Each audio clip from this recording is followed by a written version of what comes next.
हमने कहा हम लोगों को केवल नॉलेज नहीं देंगे, नॉलेज देने वाले बहुत है मार्केट के अंदर। जो एफिलिएट मार्केटिंग है उसमें हेट बहुत आता है। एक अलग सी इंडस्ट्री काम करती है इस वक्त ऑनलाइन, जिसका काम ही नेगेटिव कंटेंट डालना है। अभी एक बहुत बड़ी कंट्रोवर्सी हुई थी संदीप की और विवेक की, इन दोनों की। तो जो भी लोग मुझे सुन रहे हैं, वुड रिकमेंड कि अगर आप ऐसी गलती कर रहे हैं तो अगली बार से सॉल्यूशंस देना बंद करो। बिजगुरुकुल में जो भी लोग हैं वो डैशबोर्ड दिखाते हैं अपना, उसके बाद बोलते हैं डीएम। आपको एक दुआ देना चाहूँगा कि हमारे पॉडकास्ट के थ्रू आपको कोई लड़की मिल जाए। 2-3 लोगों ने हमें धमकाया कि आप जानते हो लॉ से बड़ा नहीं है आपका एग्रीमेंट। 150 करोड़, सही सुना आपने, वो भी 4 साल के अंदर। मैं आपको एक बात बता दूं, मैं इतना क्यूरियस था और एक्साइटेड था इस पॉडकास्ट के लिए क्योंकि मेरा एक दोस्त है जिसने अपनी कंपनी को मेरी आंखों के सामने स्टार्ट किया और 4 साल के अंदर 150 करोड़ तक वो लेके गए। सबसे ज़्यादा एक्साइटमेंट इस चीज़ का था, मेरे साथ स्टार्ट करी है, 4-5 लोगों की टीम बना के उन्होंने आज 80 लोगों की टीम बना ली है और अपनी कंपनी को काफ़ी ज़्यादा स्केल करा है।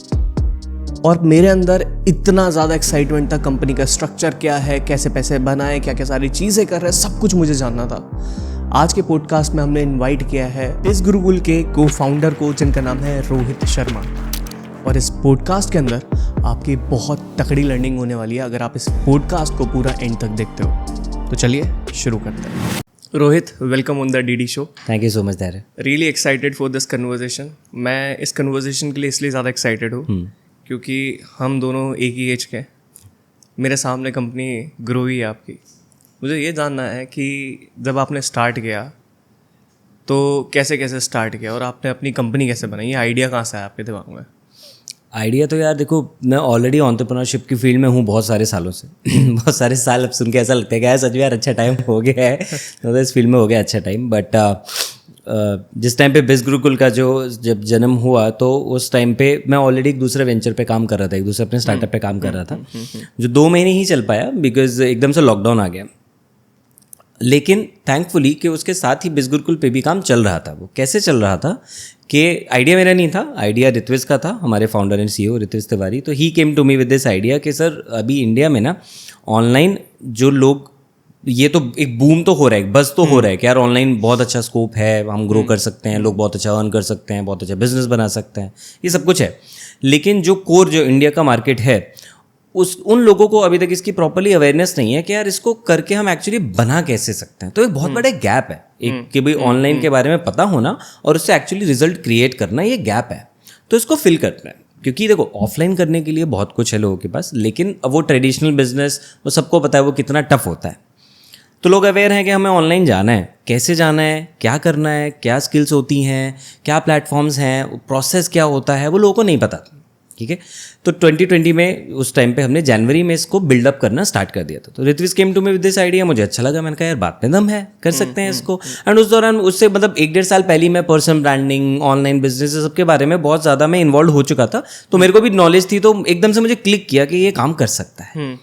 तो अगेन जैसे लोग कहते हैं कि लक यही होता है, when preparation meets opportunity, right? So we were sort of prepared, we got this opportunity और हमने उसको बिल्डअप करना स्टार्ट किया। देन मैं और रित्विज फिर मिलके हमारे बिजनेस मेंटर के पास गए, केशव सर के पास, तो ही बिकेम आवर को फाउंडर साथ में। तो हम तीनों लोगों ने मिलकर फिर इस आइडिया पे काम करना स्टार्ट किया। वेबसाइट हो गया, प्रोडक्ट हो गया, ये सब हो गया, ये बिल्डअप स्टार्ट किया। कोर्सेज हम लोगों ने फिर डिज़ाइन किए। पहला कोर्स मेरा था एडवांस पर्सनालिटी डेवलपमेंट, फिर केशव सर का था पब्लिक स्पीकिंग। तो ऐसे करके हमने स्टार्ट किया। तो और मैं सॉरी टू कट यू, मैं एक चीज़ जानना चाहता हूँ, इंडिया में शायद सबसे पहले बिज गुरुकुल ही आया था। हाँ, इंडिया में एक इंडियन ब्रांड इस तरीके का वो बिज गुरुकुल ही था सबसे पहले। इसके बाद मैंने देखा 2-3 कंपनी आई, हाँ, आपकी तरह कॉपी करना स्टार्ट कर दिया, इंटरनेशनल ट्रिप ये वगैरह वगैरह जी। तो कॉन्सेप्ट मैंने सबसे पहले एजुकेशन में आपका ही देखा है। एफिलिएट के बारे में मुझे पता था क्योंकि एफिलिएट मार्केटिंग मैं भी करता था, राइट। लेकिन प्लेटफॉर्म पर्टिकुलरली आपका था। एग्जैक्टली, हमने इकोसिस्टम पे फोकस किया। हमने कहा हम लोगों को केवल नॉलेज नहीं देंगे, नॉलेज देने वाले बहुत है मार्केट के अंदर, but we actually wanted to give them a complete ecosystem कि आप नॉलेज लो, अब उसके बाद आपको इस स्किल को प्रैक्टिस भी तो करना है। तो आप नॉलेज लेके चाहे फ्रीलांसर बन जाओ, जॉब कर लो, अपना बिजनेस खोल लो, आपकी मर्जी है, but if you just want to practise it, हमारे कोर्सेज हैं, why don't you promote it, become an affiliate with us if you like it. Obviously नहीं पसंद आ रहा मत करो, लोग करते भी नहीं, सीधी सी बात, पसंद आएगा तो करेंगे। तो हमने देखा कि लोगों को जो हमारी जो स्किल्स पसंद आने लग गई, तो majority of them they wanted to become our affiliate. तो फिर हमने उनको अफिलिएट के हिसाब से बहुत अच्छी ट्रेनिंग्स डिज़ाइन की, पूरा सिस्टम डिज़ाइन किया कि भाई अब आपने प्रैक्टिस कर लिया, अब आप यहाँ से अर्न भी कर सकते हो, गो फॉर इट, आप ग्रो करो, will support you with that. तो हमने पूरा सिस्टम उस हिसाब से बिल्ड किया। संडेज़ को डिफरेंट सॉर्ट ऑफ ट्रेनिंग्स हमने लॉन्च कर दी जो आज तक कंटिन्यू है। मतलब संडे स्पेशल में हम लोगों को होलिस्टिक डेवलपमेंट के ऊपर फोकस करने लग गए कि आप सिर्फ बिजनेस ही नहीं, आप और भी चीज़ें सीखो फिर साथ में। सो धीरे धीरे ग्रू एज एन एम्पायर, तो बहुत अच्छा फील होता है आज के टाइम। श्योर।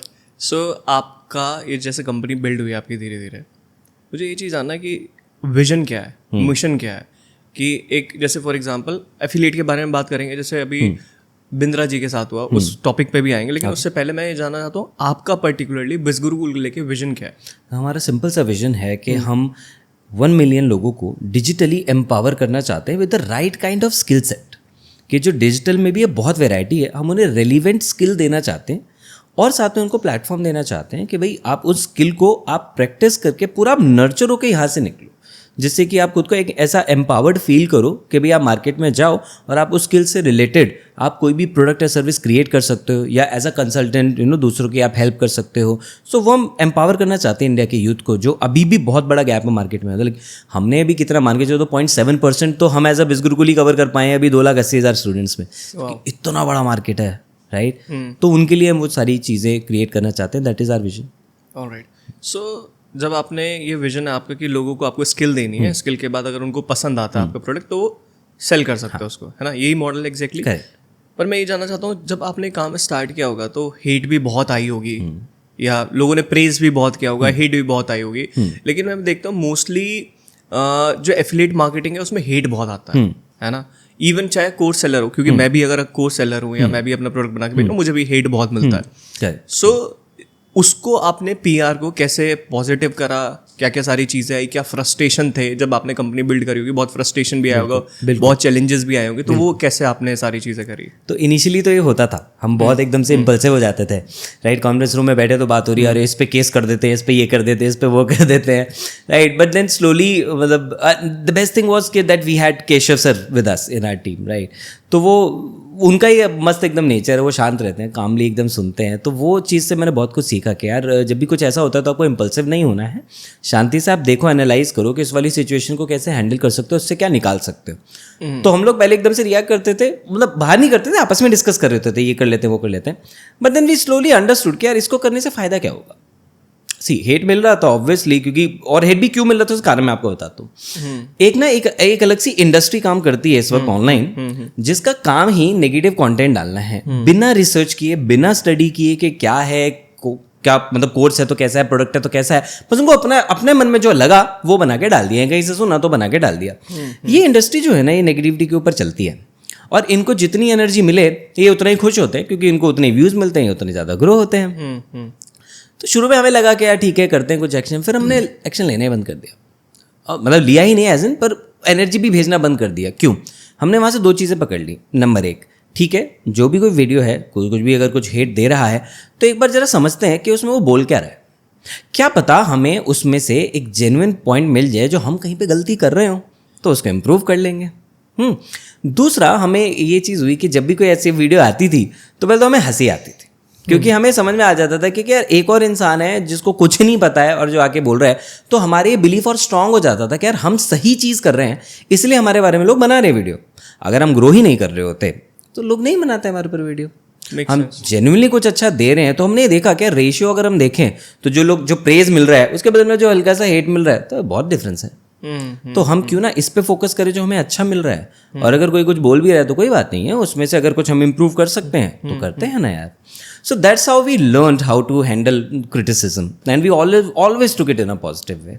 अब तो इतना थिक स्किन्ड हो गया कि अब तो कोई फ़र्क ही नहीं पड़ता है, अब कुछ भी आ जाए, कोई भी बात हो जाए, कि थैंकफुली सब अच्छा ही रहता है, बिकॉज हम पहले से ही सारी चीज़ों को ध्यान में रख के चलते हैं कि यार कस्टमर को वैल्यू मिले, जिससे कि किसी के पास कोई बोलने का कोई वो रहे ना। 5 साल के अंदर, 3-4 साल के अंदर इतना एक्सपीरियंस हो जाता है कि हम लीगली कैसे स्ट्रांग होते हैं, क्या क्या सारी चीज़ें करते हैं, क्योंकि जब चीज़ें पढ़ती हैं तो इंसान वो सारी चीज़ें कर ही लेता है। Anyhow, अब एक बहुत बड़ी कंट्रोवर्सी हुई थी संदीप की और विवेक की, इन दोनों की, और इससे मार्केट में बहुत इफेक्ट पड़ा होगा, है ना? हमारे बिजनेस पे भी पड़ा, दूसरे लोगों के बिजनेस पे इफेक्ट पड़ा। ओवरऑल सुनने में आया मुझे, क्योंकि मैं बहुत सारे लोगों के साथ कनेक्टेड हूँ, और लोगों ने, we are into consultation, we are not into the course creation part. So वहाँ पे क्या होता है कि अरे कोर्स बेच रहा है, ये वाली चीज़ है ना। और सबसे बड़ी चीज़, हम एग्रीमेंट पे काम करने वाले हैं। तो 2-3 लोगों ने हमें धमकाया कि आप जानते हो लॉ से बड़ा नहीं है आपका एग्रीमेंट। मैंने कहा ठीक है, लॉ से बड़ा नहीं है, डेफिनेटली आप जा सकते हो, अपील कर सकते हो, लेकिन उनको ये नहीं पता कि जब आप एग्रीमेंट के ऊपर काम करते हो तो आप सेफ हो, है ना। अगर आप उनको सारी टर्म्स एंड कंडीशन पहले ही बता रहे हो, बिल्कुल। नहीं तो ऐसे कोई रूल्स रेगुलेशन नहीं होगा, कोई भी गोली मार के चला जाएगा किसी को फिर। एब्सोल्युटली। सो हमने ये सारी चीज़ें ऑब्जर्व करी। तो आपके बिजनेस पे क्या इस चीज़ से इम्पैक्ट पड़ा था? नहीं, आई वोंट से कि कुछ ऐसा कुछ इम्पैक्ट पड़ा। रीज़न बीइंग कि हम लोग सिर्फ कोई कोर्स सेलिंग कंपनी नहीं है, हमें अपने आप में कंप्लीट इकोसिस्टम है। ठीक है।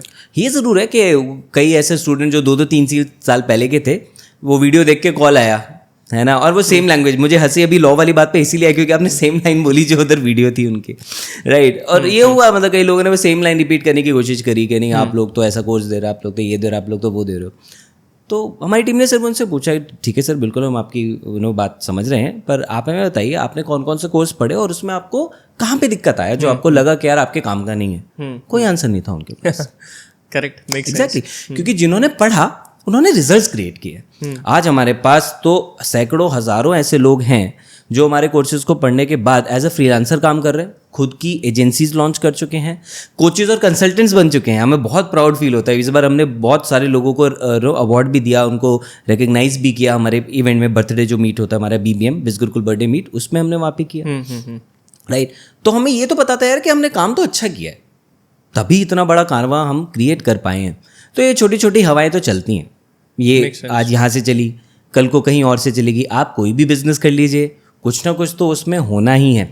डिमोनेटाइजेशन हुआ, लोगों के बिजनेस पे बहुत इफेक्ट पड़ा, लेकिन जिनका फंडामेंटल स्ट्रांग थे वो दोबारा उठे। तो चैलेंजेस आएंगे, अनफोर्चुनेट सर्कमस्टांसेस आएंगे। ये हर एंटरप्रेन्योर के लिए मैसेज है, आपके पॉडकास्ट के थ्रू मेरा, कि भाई ये चैलेंजेस आएंगे, आपको बस रेडी रहना पड़ेगा कि आप अपना काम अच्छा करते रहो। वो तो थोड़ी बहुत ही हवा चलेगी, उसके बाद वो शांत हो जाएगा, और अगर आप सही होंगे तो आप दोबारा से बाउंस बैक करके उस चीज़ को बहुत अच्छा कर देंगे। राइट। अभी हमारी बाहर बैठ के जब बात हो रही थी तो आपने बताया कि अब आप बहुत फ्री हैं, है ना। सो एक होता है ऑन बिजनेस, एक होता है इन बिजनेस। 4 साल इन बिजनेस ही काम करा आपने। ये इन बिजनेस से ऑन बिजनेस का सफ़र कैसा रहा और कैसे ट्रांसफॉर्म करा कि मैं इन बिजनेस पे अब काम करने वाला हूँ, कि एवरीथिंग इज सॉर्टेड, मेरी टीम देख लेगी, रेवेन्यू जो भी सारी चीज़ें आ रही है तो मेरी टीम देख लेगी, अब मैं ऑन बिजनेस काम करने आता हूँ। तो ये कैसे ट्रांजिशन आया आपकी लाइफ में और कैसे ऑन बिजनेस पहुंचे, थोड़ा सा मुझे क्लैरिटी चाहिए क्योंकि मैं भी ऑन बिजनेस आना चाहता हूँ। लवली, बढ़िया। तो लगे, इसमें टाइम लगा, मतलब 3-4 साल तो लग ही गए हमें वो सारा बिल्डअप करते करते। तो एक बहुत जो इंपॉर्टेंट चीज़ है वो ये है कि आपके पास लोग कैसे हैं टीम में, और आप उनको धीरे धीरे रिस्पॉन्सिबिलिटीज़ दे के आप उनको नर्चर कर रहे हो या नहीं।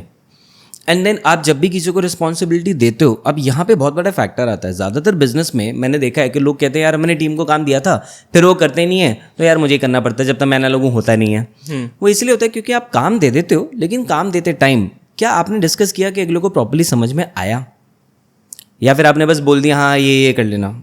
दूसरा, क्या आपने उससे अकाउंटेबिलिटी ली, क्या आपने वहाँ पे डेडलाइन ली कि मैं इस काम को इतने बजे तक कर दूंगा। एंड देन उसके बाद फिर आपको जरूरत नहीं फॉलोअप करने की, क्योंकि अब आप होने दो फिर वो टाइम। लोग यहाँ पे ये गलती करते हैं कि काम दे देते हैं और उसके बाद फिर माइक्रो मैनेजमेंट। अगर वो कुछ काम कर, लेट से आपने ग्राफिक डिज़ाइनर को एक काम दिया, उसने एक डिज़ाइन बनाया, सब कुछ बनाया, उसको एक बार बना के आने दो, पूरा तब करो। लेकिन लोग बीच में जाके अरे ये क्यों कर रहा है, अरे ऐसे क्यों कर रहा है, उसकी वजह से वो जो एग्जीक्यूटिव है, जो टीम मेंबर है आपका, वो डिस्ट्रैक्ट होता है, बार बार परेशान होता है, और उसको फिर डिपेंडेंसी की आदत हो जाती है। उसको पता है मैं कुछ भी बनाऊंगा ये आके मुझे फिर परेशान करेंगे, तो बेटर है मैं बार बार जाके इन्हीं से पूछता रहता हूँ। फिर लोग कहते हैं कि यार मेरे कैबिन में यार लोग बार बार आ रहे। तो हमने यही किया, हमने जब देना शुरू किया धीरे धीरे लोगों को रिस्पॉन्सिबिलिटीज़, तो हमने उनको उनके तरीके पे छोड़ा कि आप काम करो। हाँ, डेफिनेटली एक सुपरविजन वहाँ पे रहता था, लेकिन वहाँ पे हमने उन पर भरोसा किया, और वो भरोसा आने में टाइम लगा। अब आज टीम में जो इतनी स्ट्रॉन्ग लीडरशिप है, अब सब कुछ सेकंड लाइन ऑफ लीडरशिप संभालती है, इसलिए हम ऑन बिजनेस काम कर पाते हैं। तो सेकंड लाइन ऑफ लीडरशिप में we have Kartik, we have Paras with us, we have Shubhangi, we have Rohit Goyal, अच्छे अच्छे नाम है हमारे पास, राहुल है टेक टीम लीड। तो इन लोगों को हमने जब प्रॉपर टाइम दिया, इनका काम देखा कि ये कैसा कर रहे हैं, इनके साथ रेगुलर बैठ के डिस्कशंस हुए कि भाई अच्छा आप क्या समझते हो प्रोडक्ट में और क्या इंप्रूव कर सकते हैं, वो सब, तो इन सब का इनपुट हम लोग लेते रहे, जिससे हमें समझ में आ गया कि लोग किस टर्म्स पे सोचते हैं और इनके लिए बेस्ट रोल कौन सा रहेगा। अलग अलग रोल्स में उनको टेस्ट किया गया, फिर जाके निकल के आया बेस्ट यार कि इस इंसान की स्ट्रेंथ की वजह से ये बंदा ये वाला रोल अच्छा कर सकता है, इसको ये वाला काम देते हैं।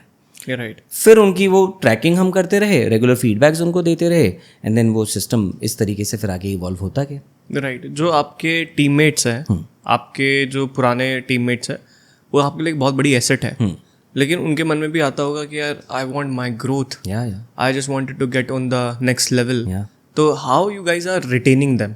तो क्या होता है कि एक अलाइनमेंट बहुत ज़रूरी होता है, और alignment is a repetitive process. आपको अपनी टीम को अलाइन करके रखना होगा। अलाइन कैसे? उनको ये दिखना चाहिए what's in it for them, right. तो हमारी टीम के साथ जब भी बातचीत होती है, जिनको हमसे इतनी इंपॉर्टेंट रिस्पॉन्सिबिलिटी दे रहे हैं, जो कोर टीम है, तो दे नो कि आगे चल के उनका कितना बड़ा जो ग्रोथ है वो यहाँ से क्रिएट हो सकता है। अभी भी हो रहा है और आगे भी हो सकता है। तो विजन उनको दिखाया हमने, उनसे डिस्कस किया।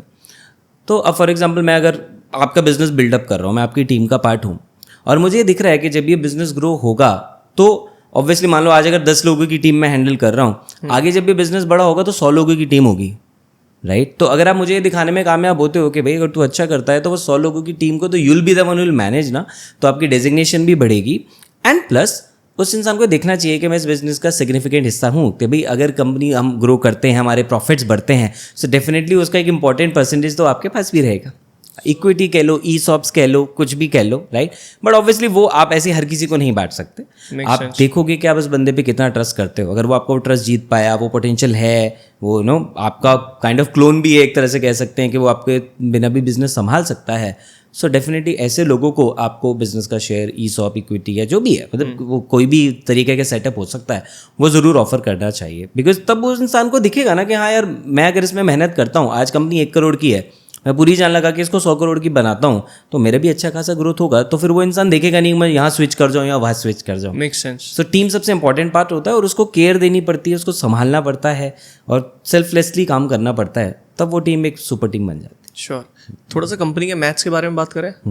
अगर देखा जाए सारे एक्सपेंसेस के बाद, ऑफिस रेंट, एक्सपेंसेस, या सारी चीज़ें, जो आपका प्रॉफिट होता है even after paying taxes and everything, वो कितना परसेंट, मैं नंबर नहीं पूछ रहा हूँ आपसे, I just wanted to know the percentage कि कितना। हम तो मैं मतलब शुरू से हमारे वेबिनार में भी क्लियरली बताते हुए आए थे लोगों को कि भाई आपका टैक्स कट गया, उसके बाद एक्सपेंसेस हो गए, सारा सब कुछ कर कर आके परसेंटेज में आपका 14-15% के आसपास का ही बचता है, और उसके ऊपर भी लेकिन री इन्वेस्टमेंट्स भी होती हैं फिर आगे।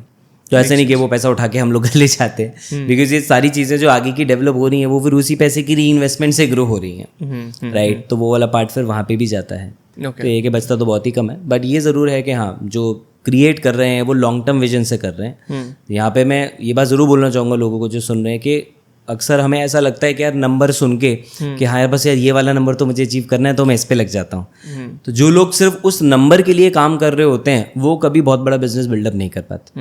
हम 4 साल में इतना स्ट्रांग इसलिए बन पाए क्योंकि हमें पहले से क्लियर था कि हम जो इम्पैक्ट क्रिएट करना चाह रहे हैं, जो विजन लेके चल रहे हैं 1 मिलियन लोगों वाला, हम उसको लेके उस पर फोकस थे। अगर इन नंबर्स के ऊपर हम फोकस करते रहते, इस पे लगे रहते, तो कभी इतना बड़ा कर ही नहीं पाते। और अभी कंपनी कंप्लीटली प्रॉफिटेबल है या कैसे? हाँ, कंपनी तो थैंकफुली शुरू से प्रॉफिटेबल रही है हमारे पास। ओके। इन्वेस्टर अप्रोच करते हैं आप लोगों को? कर रहे हैं, मतलब आए हैं, बहुत सारी डील्स आई हैं, बहुत सारे लोगों के थ्रू आई हैं, लिंक्डइन पे बहुत सारे लोगों ने अप्रोच किया है, राइट। बट यही है कि हमें पहले से क्लियर था कि यार अभी तो हम बूटस्ट्रैप करना चाहते हैं, ताकि एक प्रॉपरली उस सिस्टम को हम उतना ज़्यादा स्ट्रॉन्ग बना लें, तब मे भी आगे बाद में सोचे अगर हम उसको बहुत लेवल पे, अलग लेवल पे स्केल करना है तो। बट हमारा मन बूटस्ट्रैप को लेके ज़्यादा था। We wanted that kind of creative freedom कि हम मल्टीपल चीज़ें ट्राई कर सके। वो प्रेशर हम फिलहाल नहीं लेना चाहते थे, बिकॉज एक इन्वेस्टर आने के बाद डेफिनेटली ग्रोथ आपकी फास्ट हो जाती है, लेकिन फिर बहुत सारी और भी कॉम्प्लिकेशंस भी आती हैं। तो प्रो एंड कॉन्स हर एक चीज़ के हैं, बोथ साइड्स हैं। तो हम वो वाला जो एक्सपीरियंस है वो भी नहीं लेना चाह रहे थे। चाह रहे थे बूटस्ट्रैप रहें, फ्रीली आपस में चीज़ें बिल्डअप करके हम अच्छा कर सकें। और ये कोई प्लान है आगे IPO वगैरह में जाने का, या कुछ ऐसा प्लान किया है? देखो यार, वो तो हर किसी का होता है कि हम बिजनेस को उस लेवल पे पहुंचा दें, हम यूनिकॉर्न बन जाए, उस वाले लेवल पे पहुंच जाएं, तो वो सारी चीज़ें हैं। बट उतना हम उस पर ध्यान नहीं दे रहे अभी। राइट। हम नहीं सोच रहे कि हमें 200 मीटर दिखने पे हम फोकस कर रहे हैं, हम ये नहीं सोच रहे कि 2000 किलोमीटर कैसे पार होगा। हम सिर्फ इतना देख रहे हैं अगला 200 मीटर क्या है, अगली कौन सी सीरीज़ लॉन्च करनी है जो लोगों को और बेटर बना दे इन टर्म्स ऑफ एजुकेशन। अभी जैसे हमने एआई के ऊपर एक बहुत ज़बरदस्त कोर्स नया लॉन्च किया, तो हमें क्लियर है कि हाँ एआई हो गया। अब ऐसी मोनेटाइजेशन नाम से एक सीरीज़ ला रहे हैं, एआई है, ड्रॉप शिपिंग है, अमेजॉन FBA है, इस तरह के कोर्सेज हैं कि लोग सीखें और देन इमीडिएटली आज के ज़माने के हिसाब से काम कर सकें उसको। क्योंकि पिछले 4 से 5 साल में ट्रेंड बदल गया है। जो हमने कोर्सेज पिछले 4 साल से हम सिखाते आ रहे थे वो रेलिवेंट हैं, लेकिन अब नए भी आ रहे हैं। तो इसलिए हमने दोनों का मिक्स बना के रखा कि वो भी आप सीखो और नए वाले पे हम आपको देंगे आज के एज के कोर्सेज, जिससे आप आज के हिसाब से रेलिवेंट स्किल्स सीख पाओ। Make sense. राइट, तो उसके ऊपर ध्यान। और मैं एक चीज़ जानना चाहता हूँ कि जो लोग बिज़ गुरुकुल के अंदर हैं, जो एफिलिएट्स हैं, आप बताना चाहोगे उनके क्या बेनिफिट्स हैं?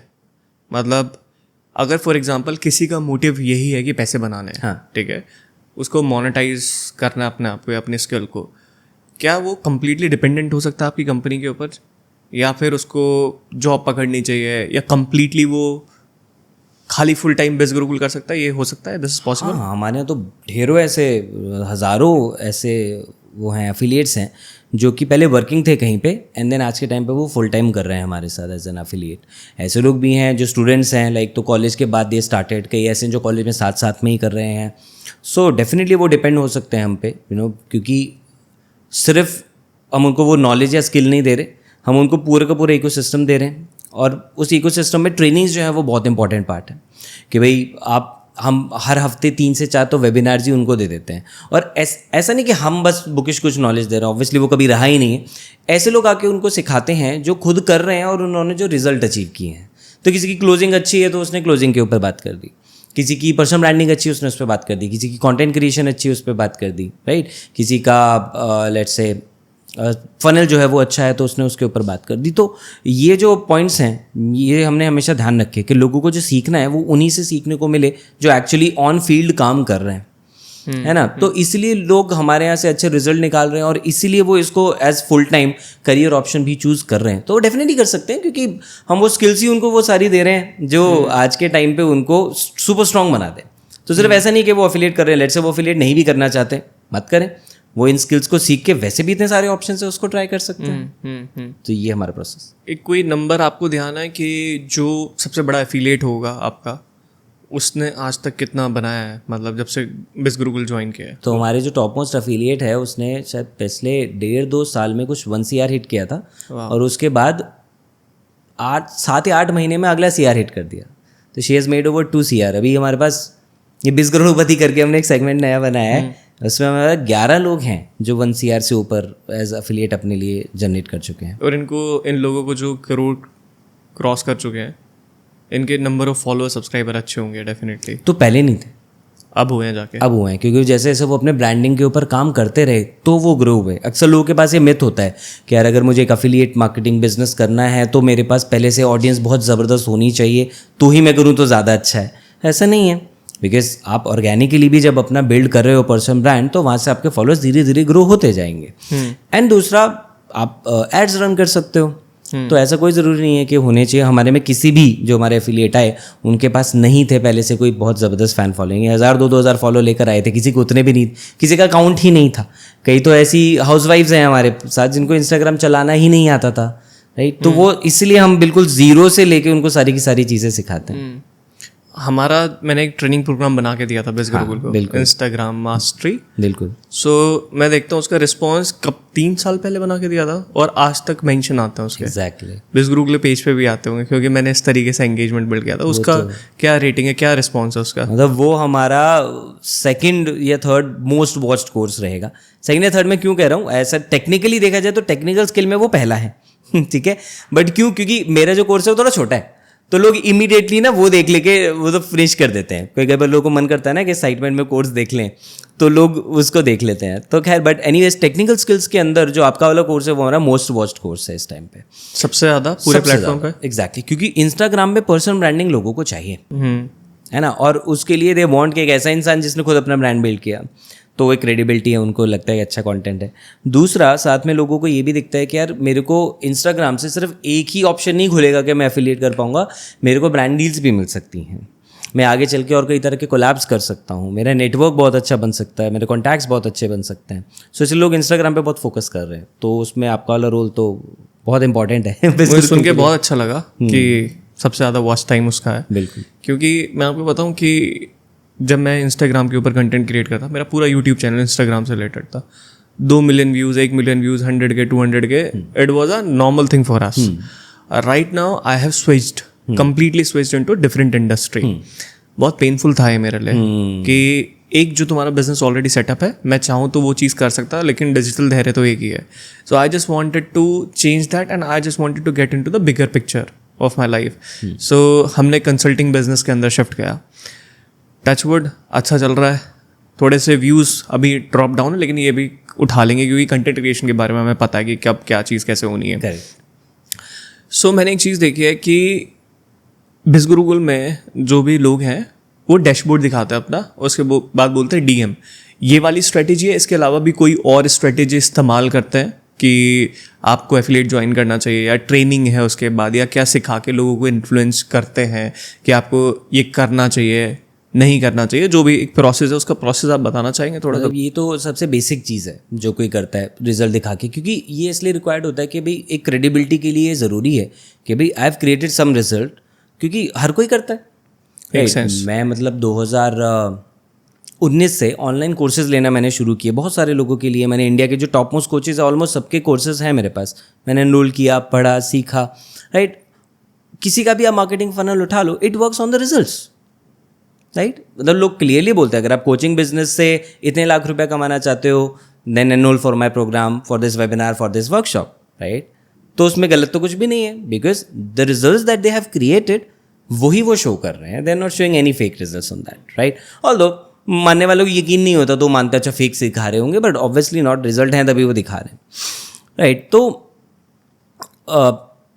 जब लोग ये वाला ऑप्शन चूज़ करते हैं कि भाई एक चलो ये वाली स्ट्रैटेजी भी यूज़ करते हैं, तो ये एक इनिशियली उनके लिए एक अच्छा वो बन जाता है। बट देन स्लोली, जैसे वो ट्रेनिंग का जो सारा हमारा पार्ट रहता है, तो ये बहुत एक बेसिक सी टेक्निक है। स्लोली दे अंडरस्टैंड कि हाँ यार, पर्सनल ब्रांड को बिल्ड करने के लिए हम एक प्रॉपर किसी निश के ऊपर काम कर सकते हैं, राइट। फिर वो निश की बात समझते हैं, रियलाइज़ करते हैं उस वाली चीज़ को, फिगर आउट करते हैं, देन उस निश के अराउंड वो कंटेंट बनाना शुरू करते हैं, राइट। तो निश सिर्फ एक मेक मनी ऑनलाइन पे नहीं वो फोकस करते, बहुत सारे लोग इंस्टाग्राम मार्केटिंग उसकी निश को पकड़ के वहाँ पे लोगों को ट्रेनिंग्स देते हैं। हमारे यहाँ कुछ ऐसे एफिलिएट्स भी हैं जिनका अपना भी अलग से स्किल सेट था, राइट। तो कोई डांस ट्यूटोरियल्स में है तो उसने वहाँ से वो कर लिया, कोई कंटेंट क्रिएशन के जो आइडियाज़ हैं उनको बहुत अच्छे से करता है, कोई इंस्टाग्राम स्टोरी आइडियाज़ के ऊपर काम कर रहा है। तो लोगों ने समझा कि यार दूसरा एक बहुत अच्छा ऑप्शन है कि हम अपना पर्सनल ब्रांड बनाएं किसी निश के थ्रू, वहाँ से ऑडियंस क्रिएट करें एंड देन हम उसको यहाँ पे कन्वर्ट कर सकते हैं। बहुत सारे ऐसे लोग हैं जो कि ऑनलाइन अर्न करने के लिए उन लोगों को टिप्स देते हैं कि भाई आप एज अ फ्रीलांसर और किस किस तरीके से भी ग्रो कर सकते हो। तो ऐसा नहीं कि वो सिर्फ बिज़गुरुकुल प्रमोट कर रहे हैं, वो जेन्युइनली उनको अच्छी नॉलेज दे रहे हैं जिसको कि देख के लोग आगे, मतलब चाहे उनकी बताई हुई नॉलेज से ले लें, बट देन लोगों को जब उन पे ट्रस्ट बनता है तो लोग उनको कनेक्ट करते हैं, तो वो ये वाला भी ऑफर करते हैं कि भाई ठीक है सारी चीज़ें हैं, बट यहाँ पे आपको एकदम पर्सनल मेंटरशिप मिल रही है, एकदम हैंड अप्रोच है, एकदम बढ़िया वाली सारी इकोसिस्टम मिल रहा है, तो लोग फिर उसको ऑप्ट करने लग जाते हैं, राइट। तो ये एक तरीका है। देन एड्स तीसरा वाला तरीका हो गया कि जो लोग सीखते हैं, थोड़ा अर्न करते हैं, देन दे स्टार्ट री इन्वेस्टिंग इनटू एड्स, तो लोग वहाँ से भी करने लग गए हैं लिंक्डइन पे, और people are building their brand as well. तो बहुत सारी स्ट्रैटेजीज वो मैंने कुछ बताई हैं। हमारा एक पूरा गेमीफाई करके एक ट्रेनिंग सीरीज़ है, पहले स्टेप्स टू सक्सेस के नाम से होती थी, अब वो गेमीफाई करके है। तो गेमीफाई के अंदर तो और एडवांस लेवल की हमने उनको टेक्निक्स बताई हुई। सो मुझे एक चीज़ बहुत बढ़िया लगी बिज़गुरुकुल की, कि आप ग्रो कंपनी का आपने नाम सुना ही होगा, ग्रो है ना। सो वो यूनिकॉर्न कंपनी है ना। सबसे बेस्ट पार्ट क्या है कि वो कंटेंट क्रिएट करता है, और बहुत ज़्यादा कंटेंट क्रिएट करता है। और ये चीज़ मैंने पैटर्न ऑब्जर्व किया आपकी कंपनी के अंदर। करेक्ट।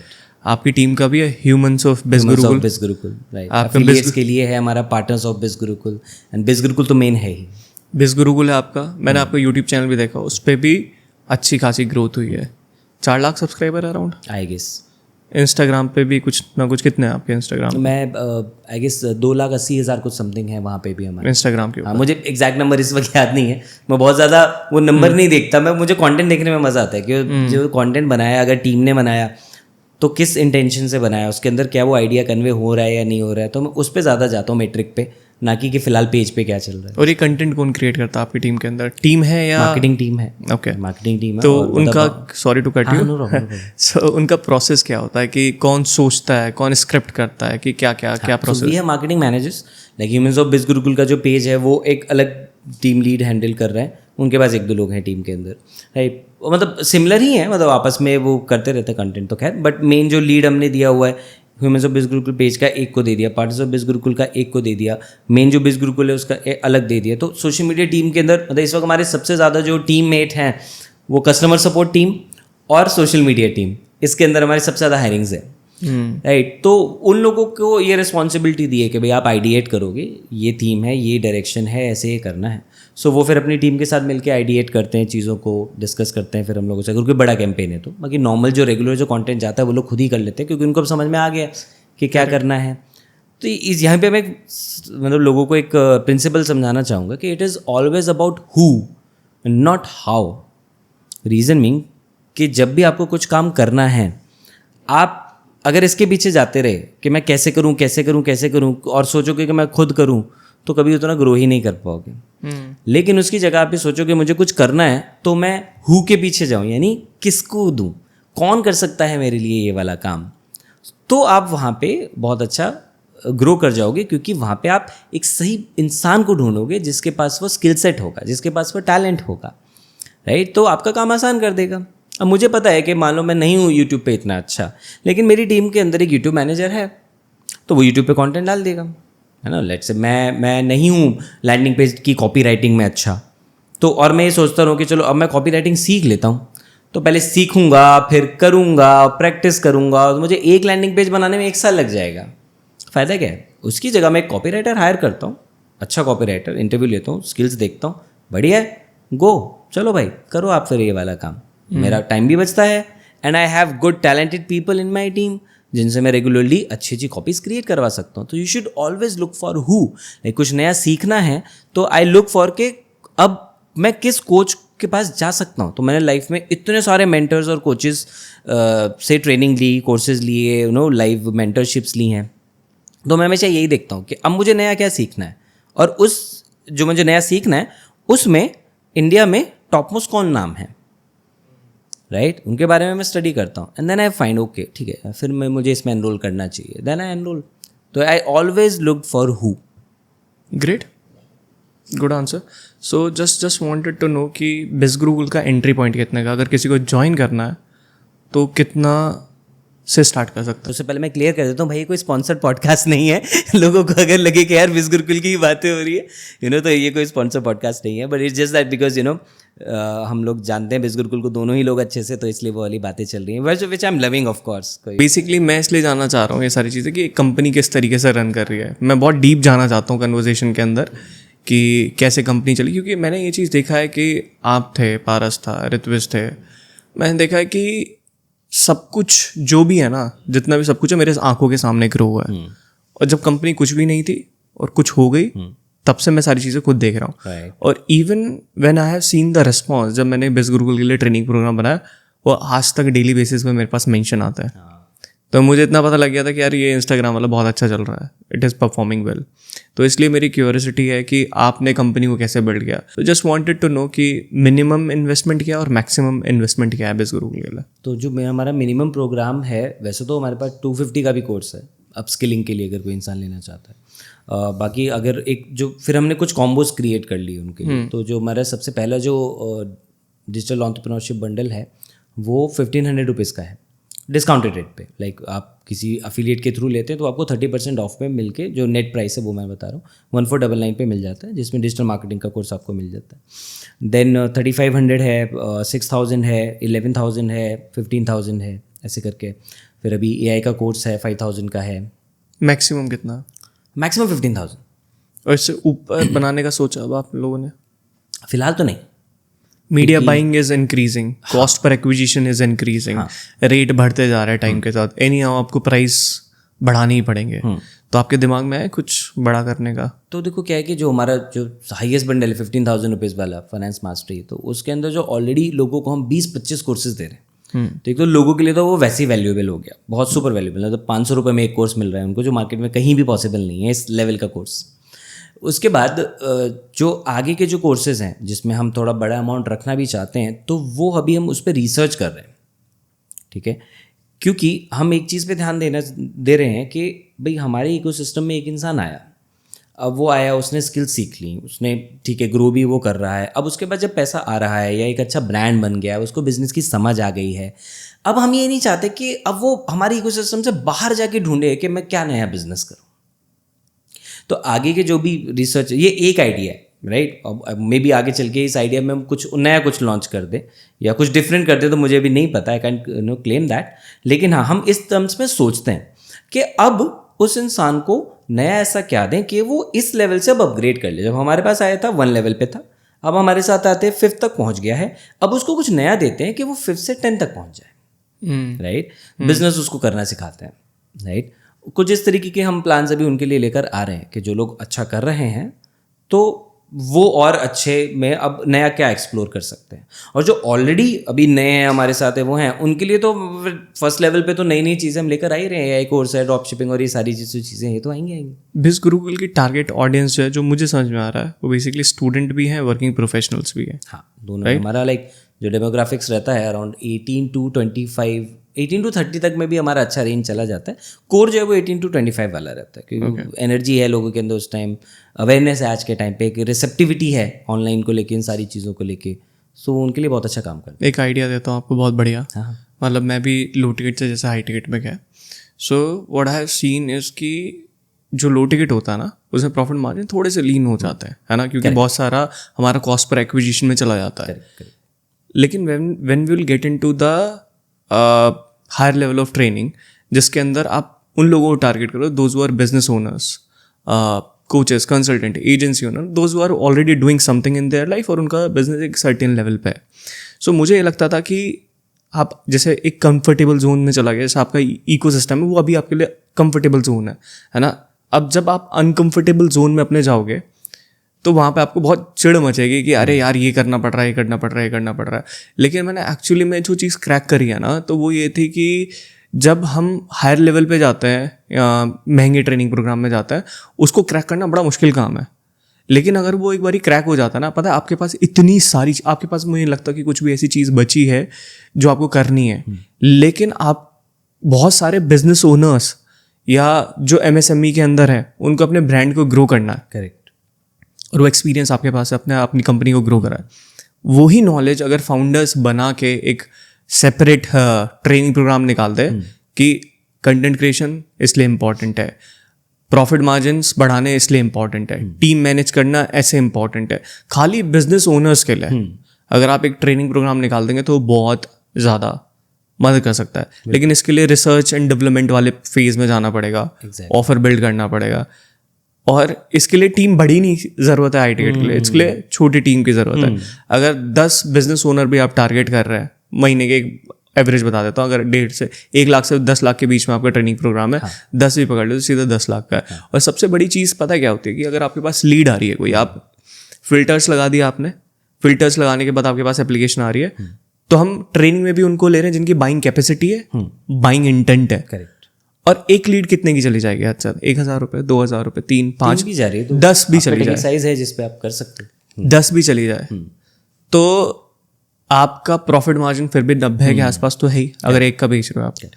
तो इसमें मुझे ये फ़र्क दिखाई दिया कि कम क्लाइंट के साथ काम करो, प्रॉफिट मार्जिन एक्सट्रीम में आपके हाई रहता है।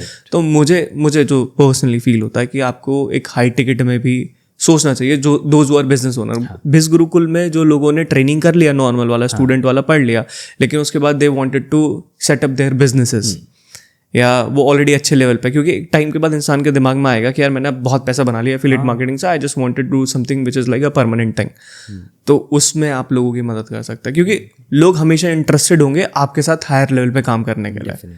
एक कॉल गॉर्डन नहीं, एक बंदा है मायरन गोल्डन, नाम सुना आपने? ठीक है, तो उन्होंने एक ट्रेनिंग प्रोग्राम बनाया पहले, उन्होंने कहा 10 लाख का बनाता हूँ, लोगों ने खरीदा। उसने कहा अब इतना महंगा बनाऊंगा कोई खरीद ही नहीं पाएगा, 20 लाख का, और लोगों ने खरीदा। फिर उन्होंने कहा एक और ट्रेनिंग प्रोग्राम बनाता हूँ जो कि 50 लाख का बनाया, और लोगों ने खरीदा।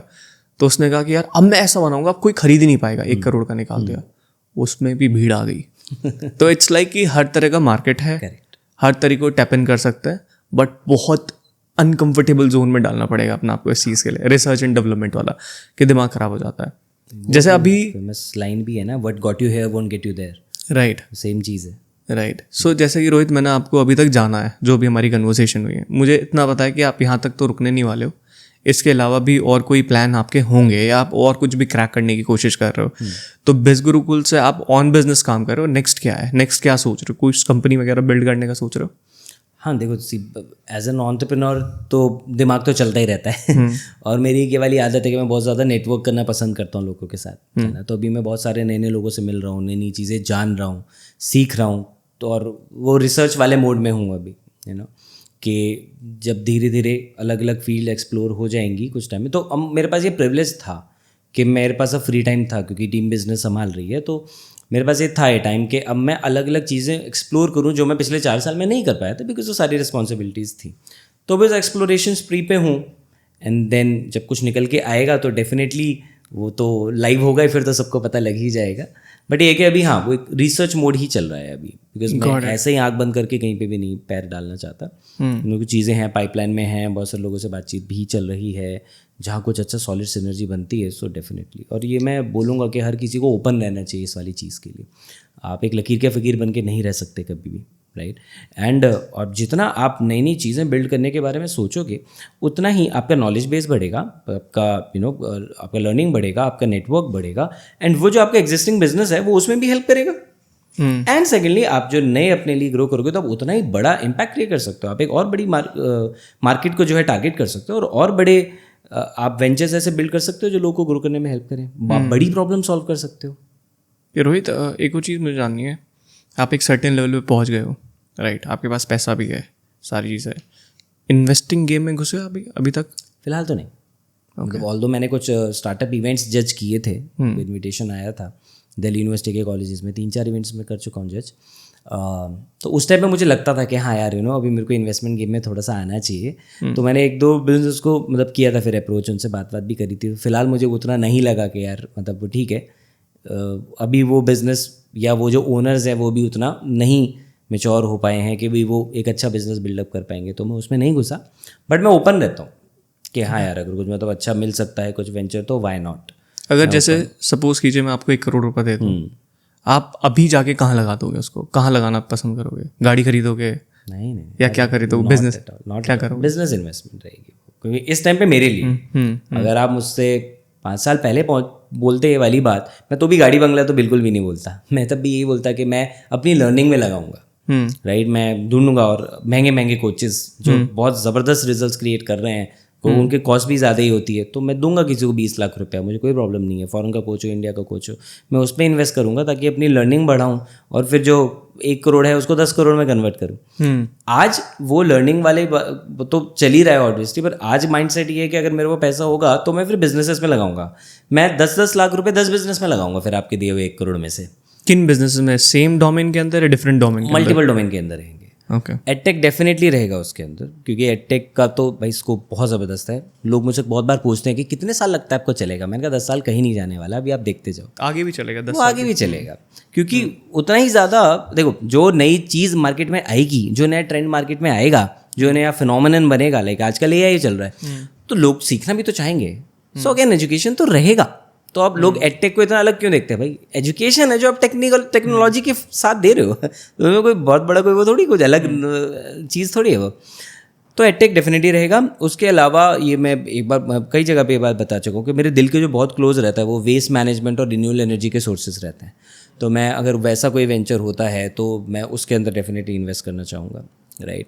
उसके अलावा मेरा एक बहुत मन करता है कि जो क्रिएटिव लोग होते हैं ना, जो आर्टिस्ट नहीं, मतलब मेरे को ऐसा लगता है कि कोई भी जो चीज़ एग्जिस्टिंग है, चाहे लेट कॉमन एग्जांपल मान लो फर्नीचर है फॉर एग्जांपल, ठीक है, तो आप उस चीज़ के अंदर और कितनी क्रिएटिविटी लगा सकते हो और उसको और मोल्ड करके क्या डिफरेंट बना सकते हो, मेरे को वो बहुत पसंद है। तो मैं ये नहीं कह रहा हूँ उस बिज़नेस में एंटर करूँगा, लेकिन मैं एक ऐसा इंस्टीट्यूट, एक ऐसा स्कूल ओपन करना चाहता हूँ जहाँ पे लोगों की ये क्रिएटिव थिंकिंग को एनहांस करने का बहुत बड़ा स्कोप और हम वो वाला काम कर पाएँ। तो मैं उस चीज़ में इन्वेस्ट करना चाहूँगा कि अच्छे अच्छे स्कूल से, अच्छे अच्छे इंस्टीट्यूशन से ऐसे लोग लेकर आऊँ जो कि बहुत क्रिएटिवली सोचते हैं, क्रिएटिवली चीज़ें बिल्ड करते हैं, और उस स्कूल में ऐसे हम बच्चों को सिखाएं, ऐसे यंगस्टर्स को सिखाएं कि जो इंटरेस्टेड हैं कुछ अच्छा क्रिएटिव बिल्ड करने में, क्योंकि इसका बहुत ज़्यादा स्कोप है। एज अ आर्टिस्ट आप थिएटर आर्टिस्ट भी रहे हैं, राइट? हाँ, मैंने किया, कुछ टाइम किया, मतलब मैं ये नहीं बोलूँगा बहुत कोई सीजन आर्टिस्ट रहा हूँ, बट हाँ, आर्ट से मेरा एसोसिएशन बहुत रहा है। थिएटर तो मैंने किया 4-5-6 महीने, 7 महीने कुछ मैंने थिएटर किया, बट उसके अलावा बाकी जो है वो मतलब करता रहता हूँ, मेरे कंटेंट में दिखता है लोगों को, तो मज़ा आता है परफॉर्म करने में, दैट्स व्हाई। सो आप कोई स्पोर्ट्स भी खेलता है? स्पोर्ट्स अभी मैं रिसेंटली मैंने टेनिस में एनरोल किया है। मेरा स्कूल टाइम से बहुत मन था लॉन टेनिस खेलने का, तो मैं जस्ट अभी सीखना स्टार्ट ही किया है, 2-3 ही हफ्ते हुए हैं अभी। आपका जैसे आप बिजनेस ओनर हो, आपका स्केड्यूल क्या रहता है? कितना टाइम काम करते हो? सुबह उठ के वर्कआउट गए या वॉक करा या कुछ भी है, वो क्या रहता है आपका? अभी तो बीच में तो बहुत रैंडम हो गया था, क्योंकि मेरा ट्रैवल भी बहुत ज़्यादा हो रहा था, बहुत सारी चीज़ें हो रही थी, तो इस टाइम पे मैं आई have had a fitness coach for my self, ठीक है, क्योंकि अब है गड़बड़, थोड़ा सा फिजिक मैंने कर ली है पिछले 1-1.5 साल में, फैट वगैरह गलत जगह पे इकट्ठा हो गया है, तो वो चेंज करना है, क्योंकि वो प्रायोरिटी नहीं थी। अब मेरी प्रायोरिटी टोटल हेल्थ पे आ गई। पहले मैं मेंटेनेंस लैक कर रहा था, राइट, तो इस क्वार्टर पूरा हेल्थ पे फोकस है, तो फिटनेस कोच को हायर किया। अब वो जैसे ऐसे बता रहे हैं उस चीज़ पे, अभी कल ही रात को बैठ के उनके साथ पूरा स्केड्यूल एक रेडी हुआ है, तो मैं ये तो नहीं बोलूँगा कि मैं अभी मेरे को बहुत अच्छा फॉलो कर रहा हूँ, लेकिन आने वाले दिनों में डेफिनेटली मैं करने वाला हूँ कि मॉर्निंग में आपका, फिलहाल अब मैं थोड़ा फिगर आउट कर रहा था, मॉर्निंग में टेनिस क्लास रहेगी मेरी या इवनिंग में रहेगी कोई एक चीज़। फिलहाल के लिए हमने एक MVP चलाने का सोचा है कि एक बार मॉर्निंग में करके देखते हैं, और जिम में शाम को जाऊँ, तो जिससे कि जो दिन का जो मेरा टाइम है वो मेरे पास फ्री बचेगा मेरे काम के लिए। तो लाइक, और वैसे अगर मैं बोलूँ तो मैं उठ जाता हूँ अराउंड 7-7:30 तक मैं उठ जाता हूँ। उठने के बाद पानी वानी पिया, फ्रेशन अप हुए, थोड़ा हल्का सा वार्म अप किया, कोई ज़्यादा नहीं। उसके बाद लाइक 10 बजे के आसपास मैं काम करने बैठ जाता हूँ, जो चलता है अराउंड 6-7 तक चलता है। उसके बाद कुछ आया, कॉल वॉल हुआ, ये सब हुआ तो ठीक है, अदरवाइज उसके बाद फिर मैं वॉक कर लिया टेरेस के ऊपर, पार्क में चले गए थोड़ा बहुत, फिर मिल लिए दोस्तों से बाहर जाके, कॉल पे बात कर ली, घर वालों के साथ टाइम बिता लिया, वो वाला चलता है। तो ये मेरा फिक्स रहता है कि हाँ भाई, ऑब्वियसली ये आइडियली हर रोज़ नहीं फॉलो हो पाता है, किसी का नहीं हो सकता है, बट ये ज़रूर फिक्स रहता है कि अगर 10 से 7 बैठ रहे हैं तो हम 10 से 7 काम के लिए बैठ रहे हैं, ताकि फिर वो फैमिली टाइम और काम वाला टाइम मिक्स ना हो ज़्यादा। ठीक है, फिलहाल ये रूटीन रहता है, बाकी जैसे से और अच्छा करता रहूँगा तो अब अगली बार बुलाना पॉडकास्ट में 3-4 महीने के बाद, तो फिर आप तो एप्स दिखा देना। फिर मैं एप्स दिखाऊंगा। So just wanted to know कि बिजनेस की बातें हो गई, बहुत सारी बिजनेस के बारे में, चलते थोड़ा सा पर्सनल लाइफ में। कंफर्टेबल हो आप? हाँ, मैं गर्लफ्रेंड का नाम मत पूछना क्योंकि है ही नहीं। या बाकी हम कंफर्टेबल विद एनीथिंग, कोई problem. So just wanted to know कि आपकी एज क्या है अभी? Guess my age, around 31, 30? हाँ 33। ओके। सो शादी का क्या प्लान है? शादी का क्या प्लान है यार, देखो, या हो चुकी है या बच्चे भी हैं? तो वो कहते हैं ना, ये शादी तो ऊपर वाला बनाता है। हाँ। तो मेरा वाला भी शायद बनाने में पता नहीं कहीं भूल गया है। अच्छा। दोबारा रिस्ट्रक्चर कर रहा है।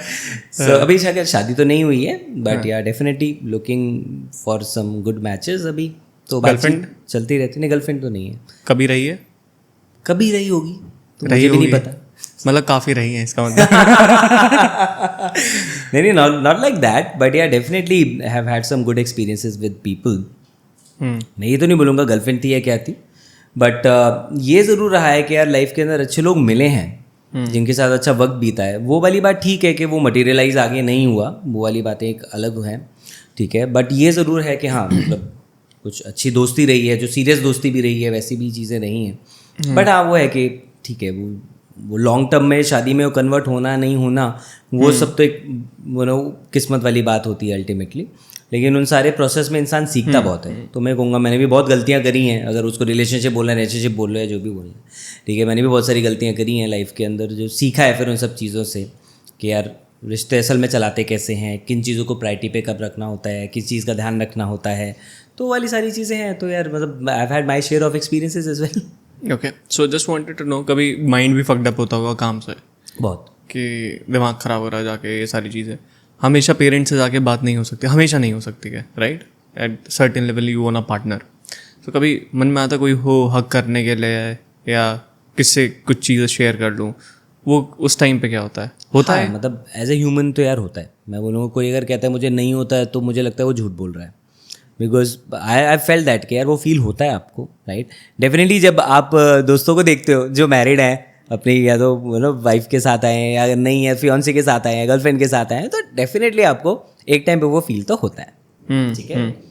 तो उस टाइम पे तो I am a very firm believer in this thinking कि universe is working for me, it's not working against me, right. बहुत सारे लोगों को लगता है कि मेरे साथ ऐसा क्यों हो रहा है, राइट. मुझे लगता है कि जो हो रहा है अल्टीमेटली इसका कुछ ना कुछ पर्पस है. मैं ये भी नहीं मानता जो हो रहा है अच्छा हो रहा है, क्योंकि ये बोलना भी बहुत बड़ा कॉन्ट्राडिक्शन हो जाता है कि उस टाइम पे कुछ बुरा हो रहा होता है और हमें फील चोट लग गई, अब मैं सोच रहा हूँ कि यार अरे यार इसमें कुछ अच्छा ही है. ऐसा नहीं होता है, मैं वो नहीं मानता. हाँ, ये मानता हूँ जो हो रहा है एक बड़े पर्पस से हो रहा है, जो मुझे आगे चल के कहीं ना कहीं रिलेट कर जाएगा, जो अल्टीमेटली मेरे को हेल्प करेगा कुछ ना कुछ अच्छा करने में.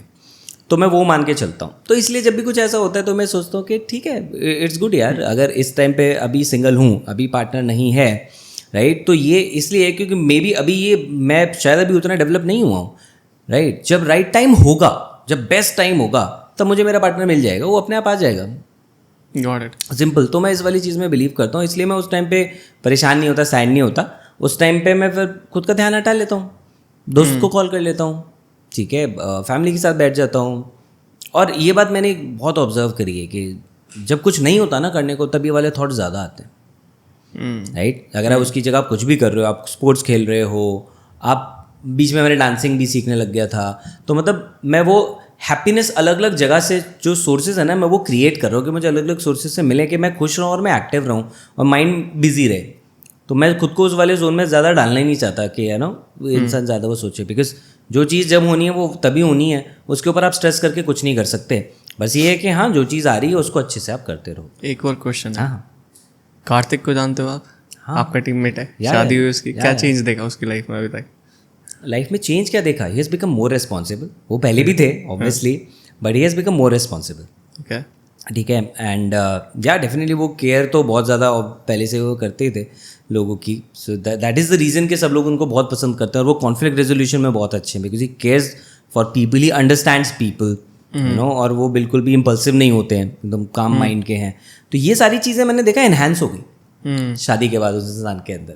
कोई नेगेटिव चीज़, नेगेटिव पॉइंट? नहीं, नेगेटिव कुछ नहीं रहा. बोल नहीं सकते? नहीं नहीं बोलने वाली कोई ऐसी बात नहीं है. मैं इस चीज़ में बिलीव करता हूँ कि जो इंसान समझदारी से चीज़ों को हैंडल करता है ना, उस इंसान के लाइफ में वो जो नेगेटिव एक्सपीरियंसेस वाला वर्ड है ना, वो नहीं रहता.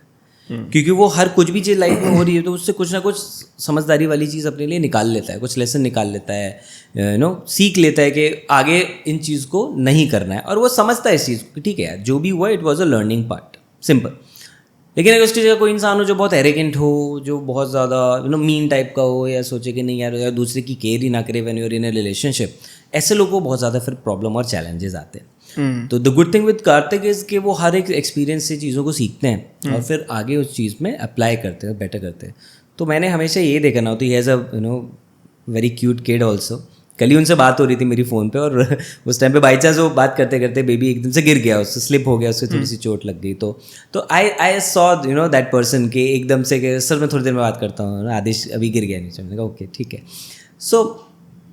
तो मैंने ऐसा कुछ भी नेगेटिव चेंज उनके अंदर होते हुए नहीं देखा, बिकॉज वो पहले भी केयरिंग थे और अब भी केयरिंग है. अब ज़रूर थोड़े से ज़्यादा हो गए हैं. नेगेटिव उन्हीं लोगों के साथ होता है यार जो समझने की कोशिश नहीं करते हैं, फिर दूसरों को अपनी ही चलाने की कोशिश करते हैं. तो डोमिनेटिंग होता है, थोड़ा डोमिनेटिंग होते हैं, ये कह लो. या दूसरे को आप फॉर ग्रांटेड अगर लेने लग जाओ रिलेशनशिप में, तो ये बहुत बड़ी प्रॉब्लम होती है. और सबसे बड़ा रीज़न है कम्युनिकेशन गैप. जो लोग, मैं हमेशा ये बात बोलता हूँ, रिलेशनशिप इज़ कम्युनिकेशनशिप. रिलेशनशिप का सबसे इंपॉर्टेंट पिलर ही कम्युनिकेशन है. आप नहीं कर रहे हो, आप गिरने वाले हो बहुत जल्दी. वो रिलेशनशिप स्ट्रॉन्ग चल ही नहीं सकता फिर वहाँ. और जैसे एक मेल है, एक फीमेल है, इन दोनों के अंदर क्या डिफरेंस है? बायोलॉजिकली तो नहीं पूछ रहे? नहीं.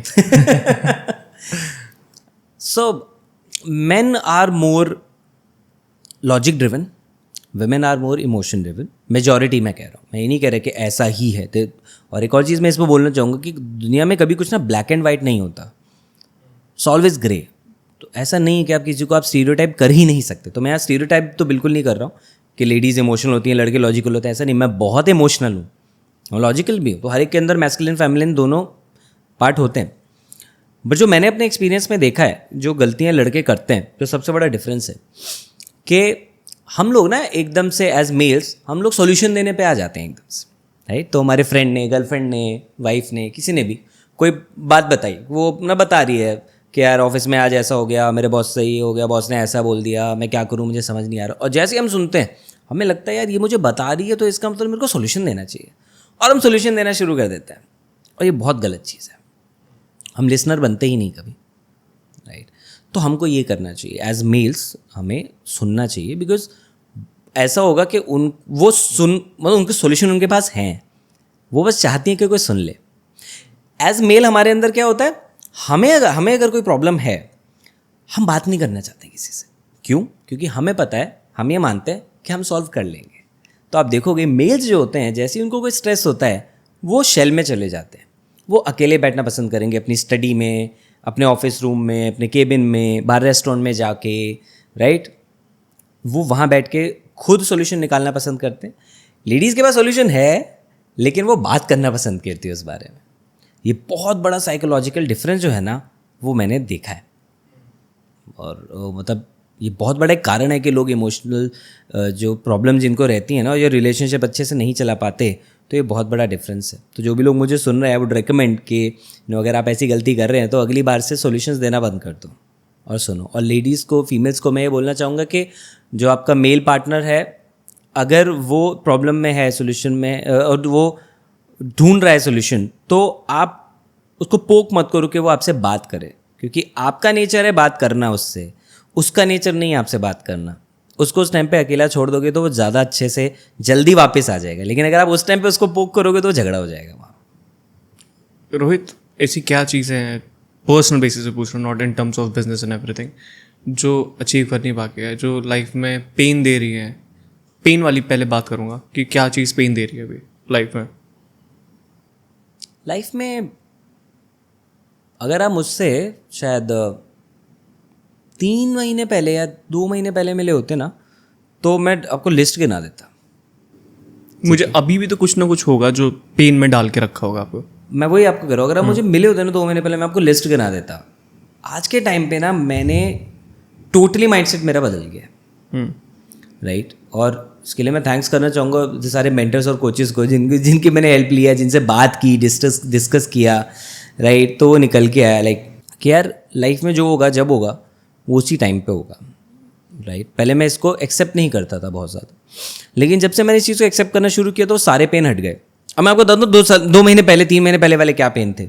डेफिनेटली था ये वाला कि यार शादी करनी है यार, टाइम हो रहा है, सही मैच नहीं बन पा रहा है, एंड तो हुआ मेरे साथ बहुत सारा ऐसा कि शादी की बात चली कहीं पे, अच्छी बातचीत चली, बट देन उसके बाद नहीं हुई मटेरियलाइज, बिकॉज कुछ ना कुछ डिफरेंसेस क्रिएट हो गए थे। और मैं नहीं चाहता था कि मैं हैपहैज़र्डली कोई भी एक ऐसा डिसीजन ले लूँ जो बाद में मुझे रिग्रेट करना पड़े। मैं लेट करो बट एक से ही करनी है और अच्छी करनी है, राइट। तो उस टाइम पे डेफिनेटली मेरे माइंड में चलता है, बिकॉज आप एक सोसाइटी में रहते हो तो फैमिली, रिलेटिव, सबकी यार बातचीत तो चलती है, आप उसको नहीं आप बीट कर सकते। हेल्थ डेफिनेटली एक वो बहुत बड़ा एक फैक्टर था। मैं पेन तो नहीं बोलूँगा, बट मेरी प्रायोरिटी बन चुका है इस टाइम पे, ठीक है। पेन क्यों नहीं, क्योंकि मैं चिल हो गया हूँ उसके लिए। मैंने कहा ठीक है, अब मुझे पता है, हु वाली फिलॉसफी पे मैं काम कर रहा हूँ, अच्छे लोग पकड़ता हूँ, उनसे कंसल्ट करता हूँ, वो मेरी हेल्थ प्रॉब्लम्स को ठीक करने में हेल्प करते हैं, ठीक है। यही है मतलब, उससे और तो मुझे नहीं लगता कि एज सच कोई बहुत ज़्यादा मैं किसी चीज़ को पेन में कुछ लेके चल रहा हूँ, कुछ भी ऐसा चल रहा हूँ, क्योंकि इस फिलॉसफी की वजह से मैं एकदम चिल हो गया हूँ। बाकी हाँ देखो, जब हम कुछ भी नया कुछ बिल्डअप करने के लिए जाते हैं तो बहुत सारे चैलेंजेस आते हैं, राइट। एक ऐसा स्ट्रेस हमें रहता है कि हम कुछ अच्छा अचीव करें, कुछ अच्छा बिल्ड करें, तो वो तो यार मेरी लाइफ की एक ऑनगोइंग फिलॉसफी है, मैं उसको पेन नहीं मानूंगा, क्योंकि मुझे अच्छा लगता है कि कुछ ना कुछ बिल्डअप करते रहो। तो उसमें जैसे आपने बोला कि कुछ भी अब आप लेवल अप करोगे तो एकदम से भसड़ मच जाएगी लाइफ के अंदर, तो वो तो चलता रहता है ऊपर नीचे। कुछ टाइम पहले वो पेन की लिस्ट में था, क्योंकि मैं दिमाग में उस चीज़ का स्ट्रेस लेता था, लेकिन थैंकफुली 2 महीने से चिल मोड में चल रहा हूँ कि ठीक है यार, करते हैं, चिल आउट करते हैं, जो आ रहा है उसको अच्छे से समझते हैं। सीरियस मैं हूँ चीज़ों को लेकर, ऐसा नहीं कि मैं कंप्लेसेंट मोड के अंदर आ गया हूँ, ऐसा नहीं है, लेकिन स्ट्रेस लेना छोड़ दिया बस चीज़। लाइफ के किन पार्ट को बहुत ज़्यादा इन्जॉय कर रहे हो? सक्सेस मिलने के बाद, पैसा आने के बाद, क्या चीज़ है जो इन्जॉय कर? टाइम फ्रीडम बहुत इन्जॉय कर रहा हूँ, कि I always crave for it, इसलिए पिछले 12-15 साल जो भी है, मतलब 11 से 13 साल हो गए, तो 13 साल के अंदर जो इतनी सारी मेहनत करी वो एक दिन इसलिए करी थी कि मैं फ्री रहूँगा और मेरे पास पैसिव इनकम आ रही होगी, तो which is a good thing, ठीक है। तो वो चल रहा है, टाइम फ्रीडम एंजॉय कर रहा हूँ, क्योंकि मैं टाइम इसलिए नहीं चाहता था कि मैं सिर्फ आराम करूँगा, मैं टाइम इसलिए चाहता था कि मैं और नई चीज़ें सीखना चाहूँगा। तो मैं वो फ्रीडम एंजॉय कर रहा हूँ। पैसा डेफिनेटली यार, आप सक्सेसफुल होते हो तो जब आपके पास पैसा होता है तो you feel empowered, because I have always believe like money is a tool for me, right. तो क्योंकि उस पैसे को मुझे पता है कि मैं सही जगह पे इन्वेस्ट करके सही रिटर्न्स अपने लिए ले सकता हूँ, चाहे वो मॉनेटरी हो, स्टॉक मार्केट के थ्रू, म्यूचुअल फंड्स के थ्रू, या फिर स्किल वाइज हो, या किसी इंसान का टाइम हो। आज मेरा मन करे किसी से मिलने का तो मैं कुछ लाख रुपए पे करके उस इंसान का 1 घंटा बाय कर सकता हूँ, जो मुझे कोई एक ऐसी चीज़ सिखा देगा जिससे मैं कुछ नया वेंचर बिल्डअप कर लूँगा। तो I am enjoying that as well.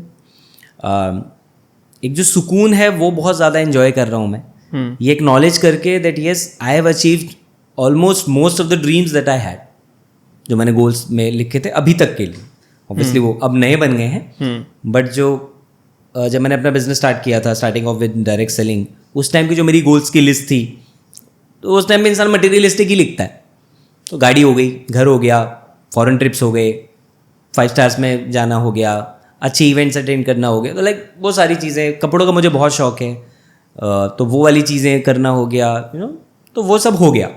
तो इस चीज़ को एक्नॉलेज करके जो सुकून मिल रहा है उसको बहुत ज़्यादा एंजॉय कर रहा हूँ। एक बहुत इंपॉर्टेंट मैंने उस टाइम पे लिखा था कि मैं रेगुलरली लोगों की मॉनेटरी वे में हेल्प करना चाहता हूँ। तो मॉनेटरीली वे में आज हर महीने कंट्रीब्यूट करता हूँ डिफरेंट ऑर्गेनाइजेशंस को। वो कर पाना मेरे लिए एक बहुत बड़ा सुकून है। जो फेम है बहुत ज़्यादा उसको एंजॉय कर रहा हूँ, क्योंकि ये शुरू की ड्रीम लिस्ट के अंदर था। वो फेम बहुत अच्छा लगता है जब लोगों के डीएम्स आते हैं, जो लोग मिलते हैं, फ़ोटोज़ खिंचवा रहे हैं, ऑटोग्राफ्स ले रहे हैं, बात कर रहे हैं, बता रहे हैं कि मेरी किस एडवाइस से, मेरी किस वीडियो से उनकी लाइफ में क्या इम्पैक्ट क्रिएट हुआ, उन्होंने क्या अचीव किया। ये जो सेटिस्फैक्शन है ये बहुत ज़्यादा एंजॉय कर रहा हूँ मैं, क्योंकि मटेरियलिस्टिक चीज़ें सारी एक तरफ, और एक इंसान का आके बताना कि सर आपकी इस वाली बात से ये अचीव हो गया, वो टोटली एक तरफ। वो पलड़ा जो है ना, तो ये वाला भारी हो जाता है, ये हल्का रह जाता है मटेरियलिस्टिक जो है इसके आगे। This is something that I feel that I have earned. और एक बहुत इंपॉर्टेंट चीज़ जो मैं एंजॉय कर रहा हूँ वो अच्छे लोगों की कंपनी, आपके जैसे लोग जो ऑलरेडी ज़बरदस्त अचीव कर चुके हैं, ब्रांड बना चुके हैं। ऐसे लोगों के साथ भाई लेवल पे बातचीत हो रही है। मेरा ड्रीम होता था कभी क्या यार कि मतलब एक अच्छा ब्रांड बनाएंगे हम भी कभी, जिससे कि जो बड़े बड़े लोगों के साथ मिलना होगा। अभी ओयो के फाउंडर रितेश अग्रवाल सर आए हमारे इवेंट के अंदर, उनसे बहुत अच्छे लेवल पे बातचीत हुई। तो this is something that I enjoy a lot. अच्छे लोगों से मिलना, सीखना उनसे, जानना उनको एज अ पर्सन, यार ये इंसान कैसे हैं। तो मैं भी थोड़ा आपकी तरह डीप जाने की कोशिश करता हूँ अगर किसी से 1-to-1 बातचीत होती है कि इंसान सोचता कैसे है चीज़ों को लेके। इसको तो मैं बहुत ज़्यादा एंजॉय कर रहा हूँ। मुझे भी बहुत मज़ा आता है लोगों से कनेक्ट करने में, जो कि फाउंडर्स, मैंने आपको बताया था कि विजन बोर्ड जो है हमारा, suited booted people just wanted to work with Mercedes, BMW and everyone, right. So उन लोगों से वो एक सर्टेन लेवल पे पहुंच गया ना, उनका सोचने का तरीका अलग है बिल्कुल, क्योंकि उनके पास वो फाइनेंशियल चीज़ें, जब एक नॉर्मल इंसान होता ना, वो पैसे बनाने में लगा रहता है कि मुझे पैसे बनाना, तो वो उससे ऊपर कभी सोच नहीं पाता। लेकिन जिनके पास ये सारी चीज़ें हो जाती है ना, तो बियॉन्ड पैसों के सोचते हैं, तो उनका नज़रिया, सोचने का, काम करने का, सारी चीज़ें बहुत अलग होती है।